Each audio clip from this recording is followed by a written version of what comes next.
Hello friends, എല്ലാവർക്കും good morning. അപ്പോൾ എല്ലാവർക്കും ഇന്നത്തെ ഒരു അടിപൊളി വിശേഷത്തിലേക്ക് തന്നെ സ്വാഗതം. അങ്ങനെ അനിയും നന്ദുവും കൂടെ സംസാരിച്ചുകൊണ്ടിരിക്കുകയാണ്.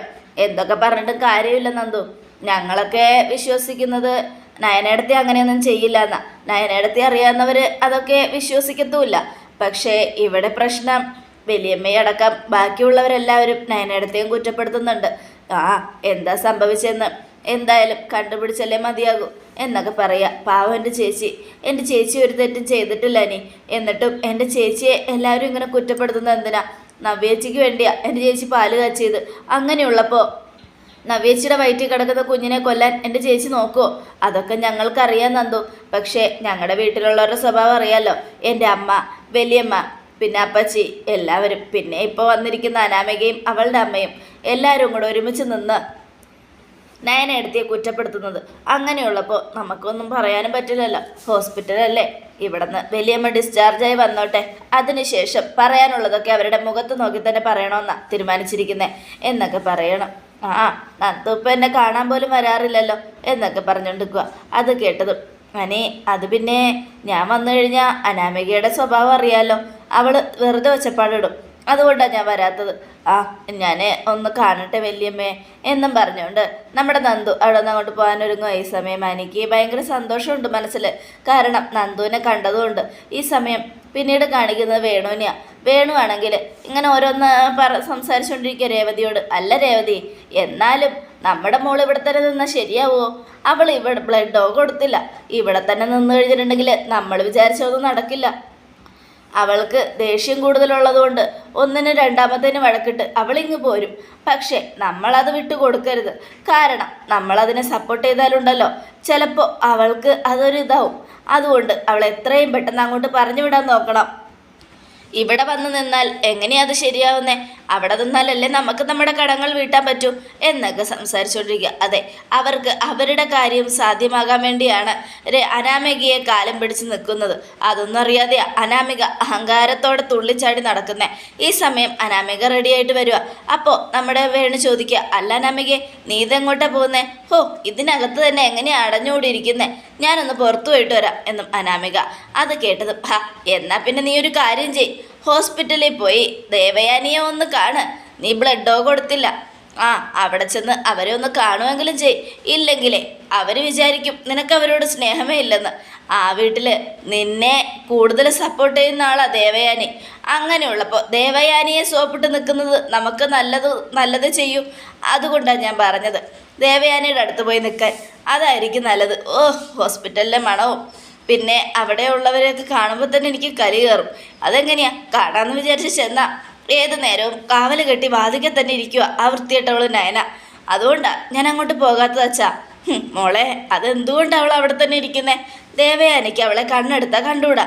എന്നാലും അവൾ അവിടെ എല്ലാം സഹിച്ചിരിക്കുന്ന എന്തിനാ?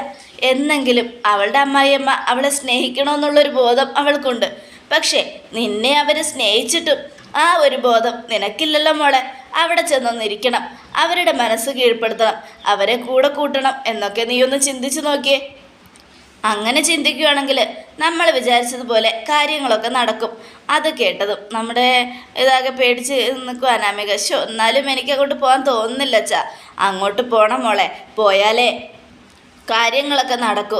കാരണം മോളിങ്ങനെ അനിയുമായിട്ട് വഴക്കിട്ട് മാറി നിന്നാൽ എങ്ങനെ ശരിയാവും?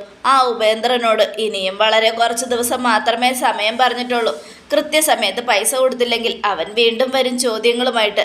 അതുകൊണ്ട് എന്തായാലും മോള് ഞാൻ പറയുന്നത് കേട്ട് അങ്ങോട്ട് ചെല്ല്.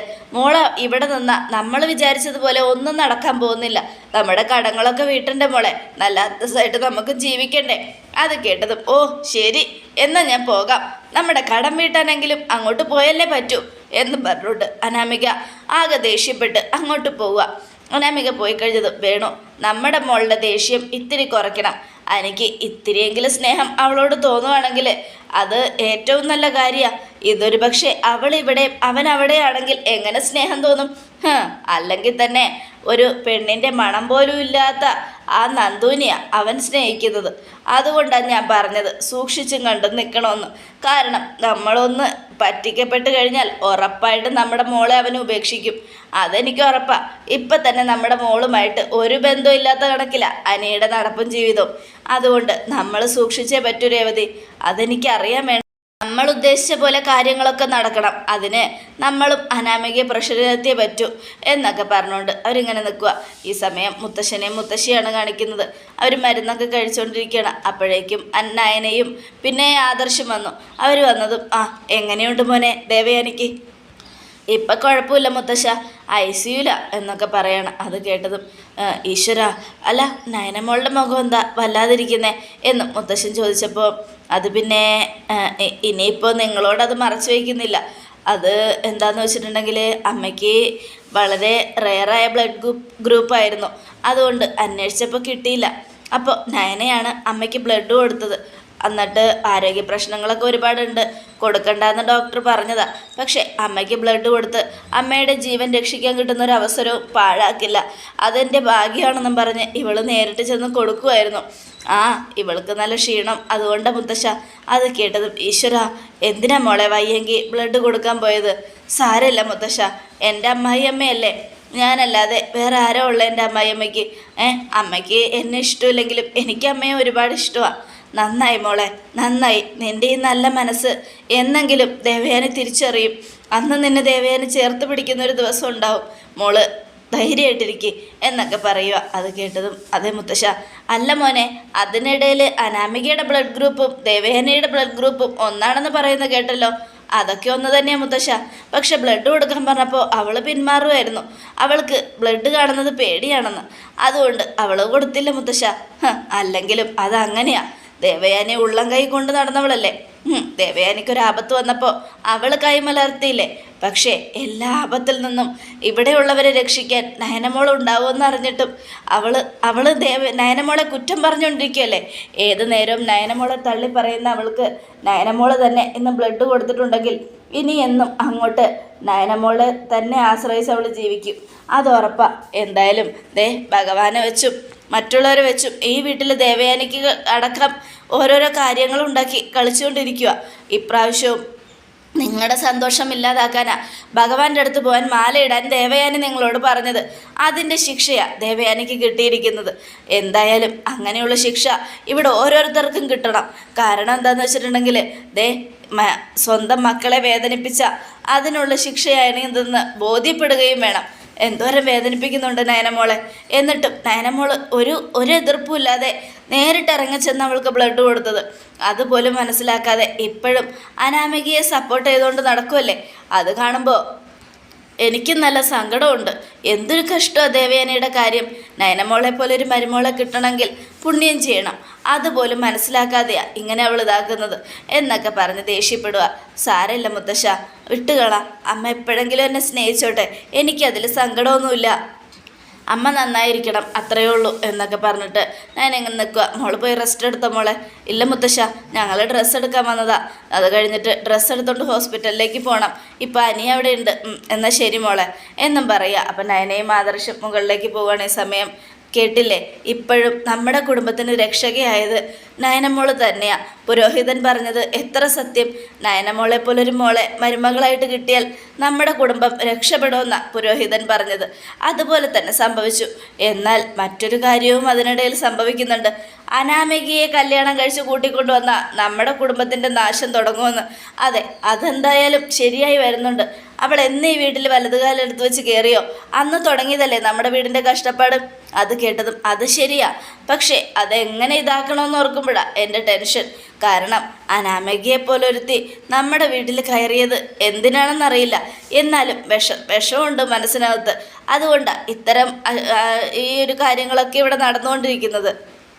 പാവൻ നയനമോള് ദേവയാനി എത്രയൊക്കെ അവളെ തള്ളിപ്പറഞ്ഞിട്ടും എത്രയൊക്കെ തള്ളിക്കളഞ്ഞിട്ടും അവസാനം നയന തന്നെ അവൾക്ക് സപ്പോർട്ടായി. നയന തന്നെ അവൾക്ക് രക്ഷകയായി. അതൊന്നും അറിഞ്ഞിട്ടുമില്ല. അതെ, ദേവയാനിയെ അറിയിക്കേണ്ടെന്നാണല്ലോ ആദർശമോൻ പറഞ്ഞത്. കാരണം അറിഞ്ഞു കഴിഞ്ഞാൽ ദേവയാനി ചിലപ്പോൾ കയ്യിലുള്ള ബ്ലഡൊക്കെ മുറിച്ച് താഴെ ഒഴിച്ച് കളയും, നയനയുടെ ബ്ലഡാണെന്നും പറഞ്ഞ്. എന്തായാലും ആരെ വേണമെങ്കിലും തോൽപ്പിക്കാം വസുന്ധരെ, പക്ഷെ ദൈവത്തിനെ തോൽപ്പിക്കാൻ കഴിയില്ല. ഇത് ദൈവം ദേവയാനിക്ക് അറിഞ്ഞുകൊണ്ട് കൊടുത്ത ശിക്ഷയാണ്. സ്വന്തം മരുമകളെ തള്ളിപ്പറയുന്നതിന് ആ മരുമകളുടെ ബ്ലഡ് തന്നെ ദേവയാനിയുടെ ശരീരത്തിൽ കയറ്റിയിട്ടുണ്ടല്ലോ. ഇനി എപ്പോഴെങ്കിലും ദേവയാനി സത്യങ്ങൾ തിരിച്ചറിയുന്ന ദിവസം വരും. അങ്ങനെ വന്നു കഴിയുമ്പോൾ ദേവയാനിക്ക് മനസ്സിലാവും ദേവയാനി സ്നേഹിച്ച അനാമികയല്ല, ദേവയാനി തള്ളിപ്പറഞ്ഞ നയനയാണ് ശരിയെന്ന്. അന്നേരം നമുക്ക് കാണാം എന്നൊക്കെ പറഞ്ഞുകൊണ്ട് അവരിങ്ങനെ നിൽക്കുക. ഇതേ ഹോസ്പിറ്റലിലാണ് അനിയും നന്ദുവും സംസാരിച്ചുകൊണ്ട് നിൽക്കുക. ഇപ്പോൾ സന്തോഷത്തിന് വേണ്ടി വേണമെങ്കിൽ എല്ലാവരും സന്തോഷിപ്പിക്കാൻ വേണ്ടി പറയാം. ഞാനൊരു കല്യാണം കഴിച്ചു, എനിക്കൊരു ഭാര്യയുണ്ട്. പക്ഷേ ഞങ്ങൾ തമ്മിൽ ഇതുവരെ ദാമ്പത്യ ജീവിതം ഉണ്ടായിട്ടില്ല. എൻ്റെ ഭാര്യ ഇതിനപ്പുറം ഞാനും അവളും തമ്മിൽ ഒരു ബന്ധവും ഇല്ല. നന്ദു, എന്താ നീ പറഞ്ഞു വരുന്നത്? അതെ നന്ദു, സത്യം ഞാൻ പറയട്ടെ, അവളെ എൻ്റെ കൂടെ ജീവിക്കാനൊന്നും അല്ല. അവളെ എന്നെ സ്നേഹിച്ചതും ഞാൻ അവളുടെ കഴുത്തിൽ താലി കെട്ടണമെന്നൊക്കെ വിചാരിച്ചത്. അവളുടെ മനസ്സിൽ മുഴുവനും ആഡംബര ജീവിതം നയിക്കണം, അനന്തപുരിയിലെ മരുമകളാണെന്ന് അഹങ്കാരത്തോടെ പറയണം. അതിനു വേണ്ടി മാത്രമാണ് അവളുടെ ലക്ഷ്യം. ആ ലക്ഷ്യം വെച്ചോണ്ടാണ് അവൾ അനന്തപുരിയിലേക്ക് വന്നത്. പക്ഷെ എനിക്ക് അവളെ ഒന്ന് സ്നേഹിക്കാനും പോലും മനസ്സ് തോന്നുന്നില്ല നന്ദു. അത്രയ്ക്ക് വെറുപ്പ് അവളോട്. വെറുപ്പെന്ന് പറഞ്ഞാൽ ചെറിയ വെറുപ്പൊന്നുമല്ല, ഒരുപാട് വലിയ വെറുപ്പ്. ആ വെറുപ്പ് എൻ്റെ മനസ്സിൽ ഇപ്പോഴും ഉണ്ട്. അത് മനസ്സിൽ നിന്ന് പോകത്തേയില്ല. ഇതൊക്കെ എന്തിനാ നീ എന്നോട് പറയുന്നേ? നമുക്ക് വേറെ എന്തെങ്കിലും സംസാരിക്കാം. വേറെ എന്ത് സംസാരിക്കേണ്ട നന്ദു? ഞാൻ എപ്പോഴും തന്നെ കാണണമെന്ന് പറയുമ്പോഴും താനൊന്ന് എൻ്റെ അടുത്തേക്ക് വരിക പോലും ചെയ്യാറില്ല. ഞാൻ അന്ന് തന്നോട് ഇഷ്ടമുള്ള കാര്യങ്ങളൊക്കെ പ്രകടിപ്പിച്ചപ്പോൾ താൻ എന്നോട് എതിർപ്പൊന്നും പറഞ്ഞില്ലായിരുന്നു. താനും അതിനോടടുത്ത് വരുമായിരുന്നു. അവസാന നിമിഷമാണ് ഞാനൊരു ഫ്രണ്ട് മാത്രമാണെന്ന് പറഞ്ഞു കളഞ്ഞത്. എന്തിനാനേ ഇപ്പം അതൊക്കെ പറയുന്നേ? നമുക്ക് വേറെ എന്തെങ്കിലും സംസാരിക്കാനേ എന്നും നന്ദു പറയുക. വേറെ എന്ത് സംസാരിക്കാനാ നന്ദു? എൻ്റെ മനസ്സ് ഇപ്പോഴും തന്നെ അന്വേഷിച്ചുകൊണ്ടിരിക്കുന്നത്, തന്നെയാണ് സ്നേഹിക്കുന്നത്. അപ്പോഴത്തെ സാഹചര്യം അതായിരുന്നു. ഒരു സ്നേഹത്തിന് സപ്പോർട്ട് ചെയ്യുന്ന എൻ്റെ നവ്യേച്ചി പോലും അന്ന് അനിയെ ഞാൻ സ്നേഹിക്കുന്ന കാര്യം പറഞ്ഞപ്പോൾ എതിർക്കുക ചെയ്തത്. അങ്ങനെയുള്ളപ്പോൾ എനിക്ക് എങ്ങനെയാണ് അനിയുടെ ഭാര്യയായിട്ട് വരാൻ കഴിയുന്നത്? ശരി ആണ്, സമ്മതിച്ചു. പക്ഷേ ആദർശേട്ടൻ എന്താ പറഞ്ഞത്? ഞാൻ നന്ദുവിനെയാണ് സ്നേഹിക്കുന്നതെന്ന് അറിഞ്ഞപ്പോൾ നമ്മൾ തമ്മിലുള്ള ബന്ധമായിരുന്നു നടക്കേണ്ടിയിരുന്നതെന്ന് ആദർശേട്ടൻ പറഞ്ഞില്ലേ? ഒരു കാരണം വെച്ചാൽ നാളെ നേരം വെളുക്കുമ്പോൾ കല്യാണം ഇല്ലായിരുന്നെങ്കിൽ ഉറപ്പായിട്ടും ആദർശേട്ടൻ എന്നെയും തന്നെയും ചേർത്ത് വെച്ചാനായിരുന്നു. അത് കേട്ടതും വേണ്ട അനി, അങ്ങനെയൊന്നും ചെയ്യാൻ പാടില്ല എന്നൊക്കെ പറഞ്ഞുകൊണ്ടിരിക്കുക. ഈ സമയം അത് കണ്ടുകൊണ്ട് അനാമിക വരികയാണ്. അനാമിക വന്നതും ഓഹോ, ഞാനില്ലാത്ത നേരം നോക്കി ഇവളെ ഇവിടെ വിളിച്ചു വരുത്തി നിന്ന് രണ്ടുപേരും നല്ല സൊള്ളിക്കൊണ്ടിരിക്കുവല്ലേ? അത് കേട്ടതും നീ എന്തൊക്കെയാ അനാമിക ഈ പറയുന്നേ? അതെ, എനിക്കെല്ലാം മനസ്സിലാവുന്നുണ്ട്. നിങ്ങൾ മനഃപൂർവ്വം ചെയ്തതല്ലേ? മനഃപൂർവ്വം ഇവളെ വിളിച്ചു വരുത്തിയിട്ട് ഇവിടെ ഇപ്പോൾ സൗകര്യമായല്ലോ. ഞാനിവിടെ ഇല്ലാത്തതുകൊണ്ട് നല്ല സൗകര്യമായല്ലോ. ഹോസ്പിറ്റലാണ്, ICU എന്നുള്ള പേരും എല്ലാം കൂടെ നല്ല സൗകര്യം അല്ലേ? നാണോ ഇല്ലല്ലോടി? നിന്നോടുള്ള ഇഷ്ടം ഇങ്ങേര് ഇപ്പോഴും മനസ്സിലിട്ടുകൊണ്ട് നടക്കുക. അതുകൊണ്ടാണ് ഇങ്ങേര് എന്നിൽ നിന്നും അകന്നു പോകുന്നത്. അതൊക്കെ മനസ്സിലാക്കാതെ നീ എന്തിനാടി വലിഞ്ഞു കയറി ഇങ്ങോട്ട് വന്നത്? അയ്യോ, ഞാൻ വലിയമ്മയെ കാണാൻ വന്നതാ. അതുമല്ല, ആദർശേട്ടനും ചേച്ചി ഇവിടെ ഉണ്ടാവുമെന്ന് കരുതിയിട്ടാണ് വന്നേ. ഇവിടെ വന്നപ്പോൾ അനി മാത്രമേ ഉണ്ടായിരുന്നുള്ളൂ. എന്തൊരു നോണ! നീ ഇവിടെ അനി ഉണ്ടെന്നറിഞ്ഞിട്ട് വന്നതല്ലേടി? അതെനിക്ക് നന്നായിട്ട് അറിയാം. അനാമിക അനാവശ്യം പറയരുത്. നയനെടുത്തിയ ആദർശേട്ടനെ കാണാനാ നന്ദു വന്നത്. അവൾക്ക് ഫോൺ വിളിച്ച് ചോദിച്ചിട്ട് വരായിരുന്നല്ലോ. ഇതവൾ മനഃപൂർവ്വം വന്നതാ. ഇവിടെ വന്ന നിന്നെ കാണാൻ വേണ്ടി മനഃപൂർവ്വം. എൻ്റെ കുടുംബജീവിതം തകർക്കാൻ നോക്കുന്ന നിന്റെ കരണടിച്ച് പൊളിക്കാൻ എനിക്കറിയാൻ പാടില്ല. മര്യാദയ്ക്ക് പോടി. അനാമിക, ഇത്തരം ഭീഷണിയൊന്നും വേണ്ട. മര്യാദയ്ക്കാണെങ്കിൽ ഞാനും മര്യാദയ്ക്ക്. നീ എൻ്റെ കരണത്തടിച്ചാ പിന്നെ നീ ഇവിടെ നിന്ന് പോകുന്നത് നിന്റെ കവളത്തെ 5 വിരലിൻ്റെ പാടും കൊണ്ടായിരിക്കും. അത് നീ മറക്കണ്ട. നിനക്കെന്താ എന്നെ തല്ലണോ? എടി തല്ലണോന്ന് എന്നാ തല്ല്. അത് കേട്ടത് നമ്മുടെ നന്ദുവിന് ദേഷ്യം വരിക. അടിക്കാനായിട്ട് കൈ ഇങ്ങനെ ചുരുട്ടുക. പക്ഷെ അപ്പോഴേക്കും ഡോക്ടർ വന്നു സിസ്റ്ററെ വിളിച്ചുകൊണ്ട് വന്നു. എന്താ ഇവിടെ? ഇത് ICU ആണെന്ന് അറിഞ്ഞൂടെ? ഇവിടെ നിന്ന് എന്തിനിങ്ങനെ ബഹളം വയ്ക്കുന്നേ? അത് കേട്ടതും അല്ല, ഈ കുട്ടി ആരാ? ഇത് എൻ്റെ നയനടത്തിയുടെ അനിയത്തിയാണ് ഡോക്ടർ. കുട്ടി നയനയുടെ അനിയത്തിയാണോ? അല്ല, നിങ്ങൾ തമ്മിൽ എന്താ പ്രശ്നം? ഒരു പ്രശ്നമില്ല ഡോക്ടർ എന്നൊക്കെ പറഞ്ഞുകൊണ്ട് അനാമിക ഇവിടെ കിടന്നിങ്ങനെ ഒച്ച വയ്ക്കാൻ പാടില്ല. ഇതൊരു ഹോസ്പിറ്റലാണ്. സൈലൻസ് പ്ലീസ് എന്ന് ഇംഗ്ലീഷിലും മലയാളത്തിലും ഒക്കെ ഇവിടെ എഴുതി വെച്ചിട്ടുണ്ടല്ലോ. അതൊന്നും വായിക്കാൻ നിങ്ങൾക്ക് സമയമില്ലേ എന്നും ചോദിച്ച് ദേഷ്യപ്പെട്ട് ഡോക്ടർ അങ്ങ് പോവുക. ഈ സമയം ഞാൻ പോയി തരാം. ഞാനിവിടെ നിൽക്കുന്നത് 2 പേർക്ക് ശല്യമാവുന്നുണ്ടെങ്കിൽ ഞാൻ പോയി തരാം. ഇഷ്ടം പോലെ സംസാരിച്ചു എന്ന് പറഞ്ഞാൽ അനാമിക പോരൊരുങ്ങും. വേണ്ട, ഞാൻ പോയിക്കോളാം എന്ന് പറഞ്ഞുകൊണ്ട് നന്ദു പോകാനൊരുങ്ങുക. ഈ സമയം വെളിയിലിറങ്ങിയ നമ്മുടെ വെളിയിലേക്ക് പോയി നമ്മുടെ നന്ദു. അപ്പം എനിക്ക് ഭയങ്കര സങ്കടമായി. അപ്പം അനാമിക ദേവയാനിയുടെ അടുത്ത് ചെന്ന് കാര്യങ്ങളൊക്കെ പറയുക. അവളവിടെ നിൽക്കുന്നുണ്ടായിരുന്നു വലിയമ്മേ. നന്ദു ഞാൻ വരുമ്പോൾ ഇവിടെ അനിയുമായിട്ട് സംസാരിച്ചുകൊണ്ട് നിൽക്കുമായിരുന്നു. വല്ലാത്തൊരു കഷ്ടം തന്നെ എന്നൊക്കെ പറയാം. മോള് വിഷമിക്കേണ്ട മോളെ, ഞാനൊന്ന് വന്നോട്ടെ. റെഡിയായി വന്നു കഴിയുമ്പോഴത്തേക്കും നയനയുടെയും നന്ദുവിൻ്റെയൊക്കെ അഹങ്കാരം നമുക്ക് അവസാനിപ്പിക്കാം. മോള് ധൈര്യമായിട്ടിരിക്കുക എന്നൊക്കെ പറഞ്ഞുകൊണ്ട് ദേവയാനെ ആശ്വസിപ്പിക്കുക. ഇവിടെ വന്ന് വലിയമ്മയ്ക്ക് ബ്ലഡ് തരണമെന്നൊക്കെ കരുതിയതാ. പക്ഷേ അപ്പോഴേക്കും വേറെ ആരോ വന്നു റെഡിയായി ബ്ലഡ് തരാൻ. സാരമില്ല എന്നൊക്കെ പറഞ്ഞുകൊണ്ട് നമ്മുടെ അനാമിക ഇങ്ങനെ പോവുകയാണ്. ഈ സമയം പിന്നീട് കാണിക്കുന്നത് ആദർശിനെയും നയനയുമാണ്. അവർ വെളിയിലെത്തി നന്ദു വിഷമിച്ച് വരുന്ന കാണുക. മോളെ പോന്നും ഞാൻ കുറച്ച് നേരമായി ചേച്ചി. വലിയമ്മയെ കാണാൻ വന്നാണോ? അല്ല, ചേച്ചിയും ചേട്ടനും കാണാൻ വന്നതാ. എന്നിട്ട് മോളെന്താ മുഖം വല്ലാതിരിക്കുന്നത്? ഒന്നുമില്ല ഏട്ടാ എന്നൊക്കെ പറയാ. അത് കേട്ടതും എന്തോ സംഭവിച്ചിട്ടുണ്ട്. അത് പിന്നെ അനാമിക സംസാരിച്ചത് കുറച്ച് മുഷിഞ്ഞ. എന്ത് ചെയ്യാനാ, സഹിച്ചല്ലേ പറ്റൂ. മോളെന്തിനാ എന്ന് കരുതി സങ്കടപ്പെട്ടു പോകുന്നേ? നീ അനാമിക പറയുന്നതനുസരിച്ച് ജീവിക്കേണ്ടവളല്ല. നിങ്ങളുടെ ഇഷ്ടം എന്താണോ അതുപോലെ ജീവിക്കേണ്ടവളാ. ശരി ആദർശേട്ടന്, ഞാൻ കാരണം ഒരു പ്രശ്നം വേണ്ട, ഞാൻ പോവുക എന്ന് പറഞ്ഞുകൊണ്ട് നന്ദു അങ്ങ് പോവുകയാണ്. പാവം നന്ദു. എല്ലാം നേനെ അവളെക്കുറിച്ച് അനാമികയ്ക്ക് നന്നായിട്ട് അറിയാൻ പാടില്ലെന്നിട്ടാ. കൂടുതൽ കളിച്ചാലേ അനാമികയെ ഇടിച്ച് ചുരുട്ടി ഒരു മൂലക്കിരുത്താൻ നന്ദുവിനറിയാം. അതെ, ഒരുപാട് അവൾ അഹങ്കാരം കാണിച്ച ഇനി ആ കുഴി അവളായിട്ട് തന്നെ വെട്ടിക്കാതിരുന്നാൽ മതി നന്ദുവിനെ കൊണ്ട്.